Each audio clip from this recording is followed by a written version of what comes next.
Welcome back after break. और नाज़रीन, आज के प्रोग्राम में हम एक बहुत ही आप ये कहें कि अहम और हसास मौजू पर बात करने जा रहे हैं। स्टार्ट में आपने एक स्टोरी भी सुनी होगी जिसमें हमने देखा कि बहुत सी आला शख्सियात का डेटा भी लीक हो रहा है। और अभी हम देख रहे हैं कि ब्लू रेंस जो रैंसमवेयर अटैक है उसने भी ये साबित कर दिया है कि साइबर हमले सिर्फ बड़ी कंपनियों या इदारों तक महदूद नहीं रहे हैं, बल्कि हुकूमतों, बिजनेसेस और आम लोगों तक भी पहुंच रहे हैं। और आज हम जानने की कोशिश करेंगे कि साइबर सिक्योरिटी की अहमियत क्या है और ये रैंसमवेयर जैसे हमले किस तरह होते हैं, असल में ये है क्या और इससे बचा कैसे जा सकता है। साथ ही हम ये भी देखेंगे कि जो एआई है, मसनूई ज़हानत, उसकी बिजनेस ऑटोमेशन किस तरह से एक सहूलत फराहम करती है, तो दूसरी तरफ सिक्योरिटी रिस्क भी बढ़ जाता है।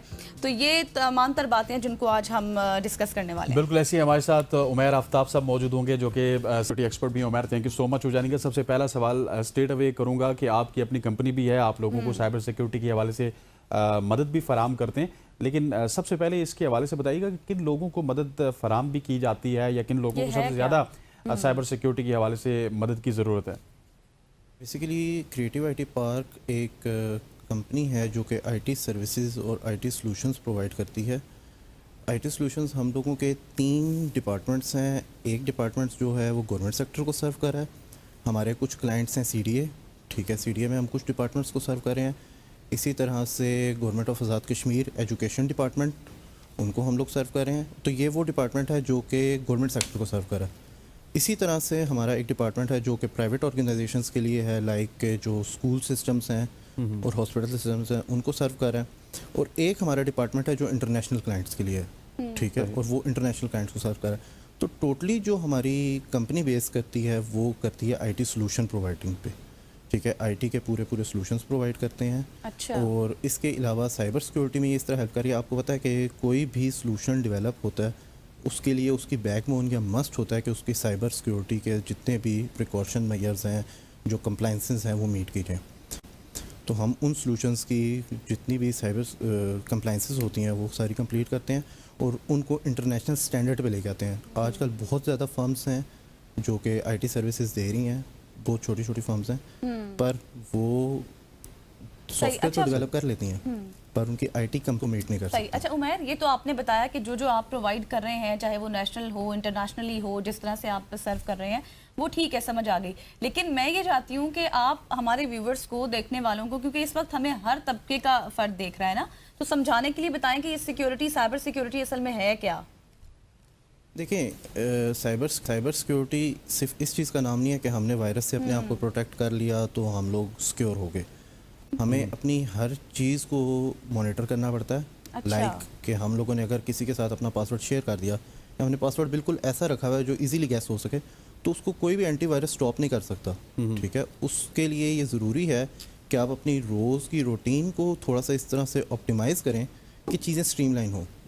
लेट्स सपोज कि आपने अपने 2 स्टेप वेरिफिकेशंस 2FA लगाया हुआ है हर जगह पे, ठीक है। आप अपने मोबाइल का जो OTP है किसी के साथ शेयर नहीं कर रहे, आपकी अच्छा। ईमेल्स पे OTP आ रहा है, आपकी ईमेल्स सिक्योर हैं। तो ये सारे फैक्टर मिल के एक साइबर सिक्योरिटी काम कर रहे होते हैं। सिर्फ ये ज़रूरी नहीं है कि आपने कोई सॉफ्टवेयर। अच्छा उमैर, मुझे ज़रा बिजनेस बताइएगा, कौन से ऐसे बिजनेस हैं या फिर कौन से ऐसे लोग हैं जिस तरह के सोशल मीडिया इन्फ्लुएंसर हैं, फिर AI रिलेटेड लोग हैं जो कि इस सिक्योरिटी रिस्क का या फिर जो साइबर क्राइम का सिक्योरिटी है इसमें हाई रिस्क पे होते हैं।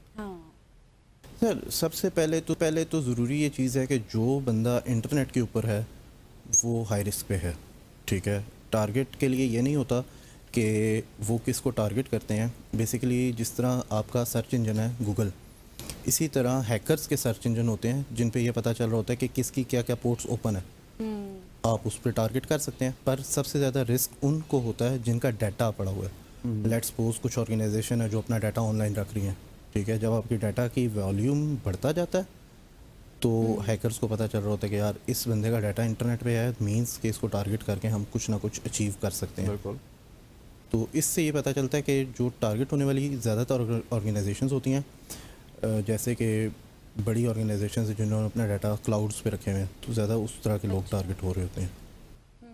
सही। अच्छा मुझे उमैर ये भी बताएं, जैसे मैंने अपनी इब्तिदा में जिक्र किया कि आज ही हमने ये स्टोरी की है जिसमें डार्क वेबसाइट के हवाले से हमने जिक्र किया था, जिसमें बहुत से आला शख्सियात हैं, सरकारी अफसरान हैं और हज़ारों पाकिस्तानी हैं जिनका डाटा लीक हो रहा है। तो मुझे ये थोड़ा सा समझाएं और हमारे व्यूवर्स को भी समझाएं कि एक आम आदमी है जिसका किसी से उस तरह सच कोई ताल्लुक नहीं है, कोई झगड़ा नहीं है, कैसे उसका डाटा लीक होगा, किस तरह से, मतलब एक मेरा नाम है, मेरा शनाख्ती कार्ड है, तो वो कैसे किसी और के काम आ सकता है, उसको क्या बेनिफिट हो सकता है और लीक कैसे होगा ये? बेसिकली देखें, ये आपका बड़ा अच्छा क्वेश्चन है। डाटा हम लोग तो समझते हैं यार हमारा मोबाइल नंबर चला गया तो किसी को क्या फ़र्क पड़ेगा। हाँ। पर पूरी की पूरी कंपनीज इस पे चल रही हैं कि जो डाटा ब्रोकरेज का काम कर रही होती हैं। डाटा ब्रोकरेज, आपको आए दिन मैसेजेस आ रहे होते हैं, प्रमोशनल मैसेजेस आ रहे होते हैं, ये डाटा वहाँ पे बिक रहा होता है। ठीक है, अगले बंदे को पता है कि यार आप क्या काम करते हैं, आपको क्या ज़रूरत है, ठीक है, आपका घर कहाँ पे है, तो उससे रिलेटेड जितना भी डाटा होता है वो कंपनियां फ़िल्टर्स लगा रही होती हैं। आजकल बहुत ज़्यादा कंपनीज ऐसी हैं जो B2B और B2C डाटा सेल कर रही हैं। ठीक है, तो ये आजकल ज़्यादातर काम डाटा ब्रोकरेज का चल रहा है। बिल्कुल ऐसे। अच्छा उमर, मुझे Face of साथ बता face दीजिएगा कि बहुत सारे लोग हैं, मतलब बहुत सारे क्या, अब करोड़ों लोग पाकिस्तान में भी ऐसे जिनके हाथ में मोबाइल फ़ोन है। बिल्कुल। सो जिसके हाथ में मोबाइल फ़ोन है वो साइबर सिक्योरिटी के थ्रेट में है हर वक्त। सो हर शख्स को जो इस वक्त हमें सुन भी रहा है, उसको क्या कुछ 3, 4, 5 एहतियातें करनी चाहिए जिसके पास मोबाइल है, ताकि उसका जो सिक्योरिटी है, जो डाटा है, वो बचा रहे? बचा जा सके। जो ऑप्शंस हैं, किसी भी फेक ऐप या अननोन ऐप को इंस्टॉल ना करें। आजकल हम लोगों के पास कोई भी ऑप्शन आता है ऐप का, हम डायरेक्ट क्लिक करते हैं और उसको इंस्टॉल कर लेते हैं। दूसरी चीज़ ये है कि जो ऐप्स अगर आप इंस्टॉल भी कर रहे हैं तो डायरेक्ट प्ले स्टोर या एप्पल स्टोर से करें, ना कि वेबसाइट्स पे जाके इस तरह। थर्ड चीज़ कि किसी भी अननोन लिंक को क्लिक ना करें। ओपन ना करें। जो ही आप किसी भी लिंक को क्लिक करते हैं तो आप आजकल मैसेजेस भी रिस्क आ रहे हैं फैक्टर में ना आ जाते हैं। और चौथी चीज़ कि आप अपने मोबाइल की पासवर्ड्स मेंटेन रखें। ठीक है, Strong। टाइम टू टाइम उसे अपडेट करते रहें। और last but not the least कि आप अपनी मोबाइल की ऑप्टिमाइजेशन पे काम करें। लेट्स सपोज के उसमें से जो फालतू चीज़ें हैं, जो ऐप्स पड़ी हुई हैं, जो फाइल्स पड़ी हुई हैं, फाइल्स डाउनलोड की हुई हैं, वो साथ साथ डिलीट करें। जो सही। अननोन जो यूज़ फाइल्स नहीं है सही। उनको डिलीट करते जाएं ताकि वो स्टोरेज वगैरह सही इस हो तरह की गया। चीज़ों थैंक पे यू सो मच। ताबा आफ्ताब पड़े। हमारे साथ मौजूद थे, और जो इस वक्त रिस्क बढ़ते जा रहे हैं सिक्योरिटी के हवाले से, एआई के हवाले से, जो आज सबसे टॉप पर हमारी न्यूज़ थी जो हमने आपके साथ शेयर की थी, उस रिलेटेड जो कोई डार्क वेबसाइट है जहाँ पर डाटा लीक होता है, उस रिलेटेड हम गुफ्तगू कर रहे थे। यहाँ पर लेंगे एक ब्रेक, और ब्रेक के बाद एक बहुत ही इंटरेस्टिंग सेगमेंट होगा। कहीं मत जाइएगा, हमारे साथ रहिएगा।